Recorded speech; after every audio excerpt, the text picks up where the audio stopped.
Hi, it's Carol. I wanted to show you how you can use macros to save loads of time in Excel. So, for example, I have a table here that has January to March's sales, and I want to take the top 10 sales, copy the data and paste it into a new workbook. If I do this quite regularly, then I would use a macro to record the sequence of keystrokes and use it again and again. So to start recording, on the status bar at the bottom, you've got a macro button. If you click that, you get a record macro dialog box and you need to give the macro a name. So I'm going to call this, whoops-a-daisy, top 10 orders.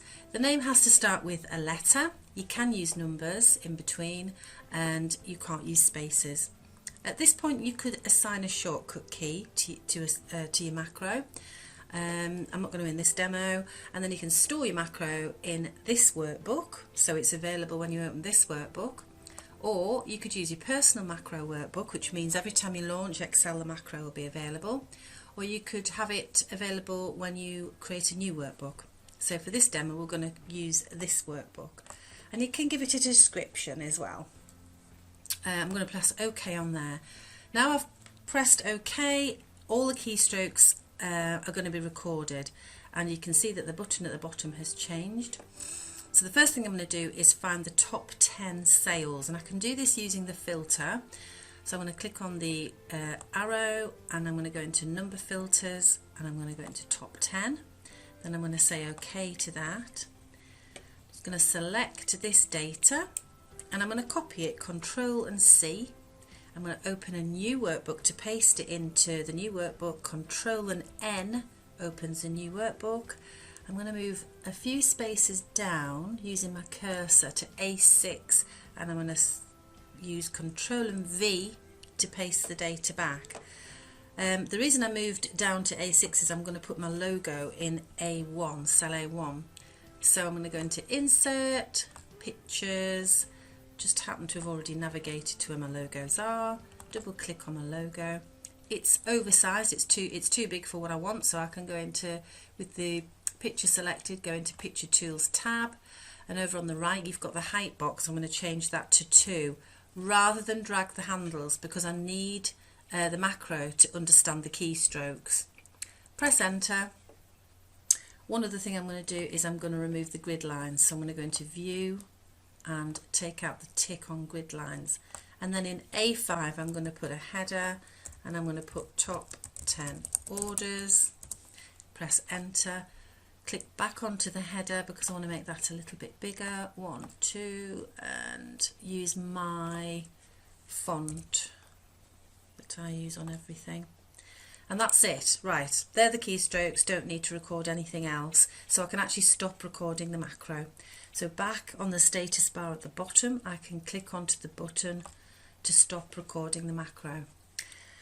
Okay, so that should we should have set a macro up now that filters the data by top 10, opens a new workbook and pastes the data in.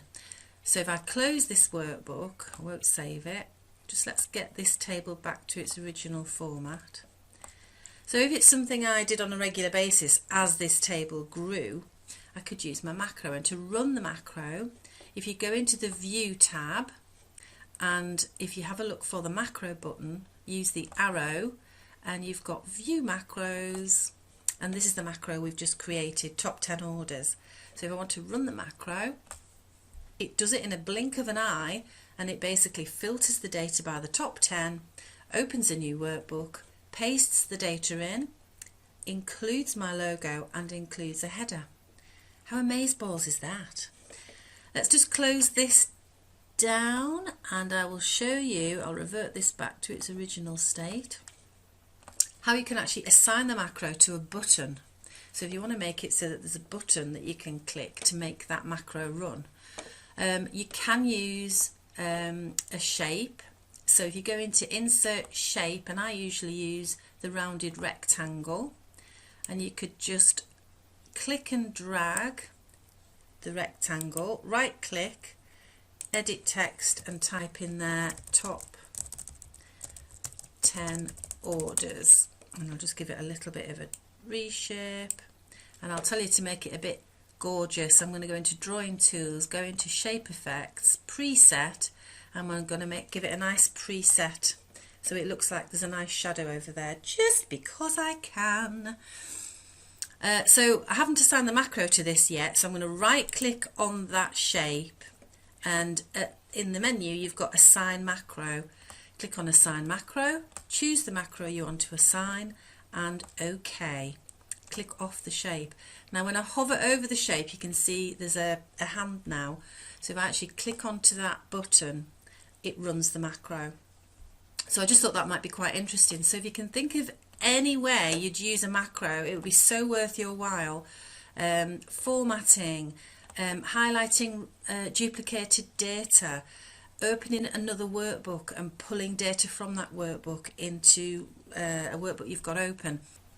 Oh yes, and another important thing you need to know, if you've created a workbook with a macro, you need to save it, File, Save As a macro enabled workbook. So you would use the drop down arrow and change it from Excel workbook to Excel macro enabled workbook.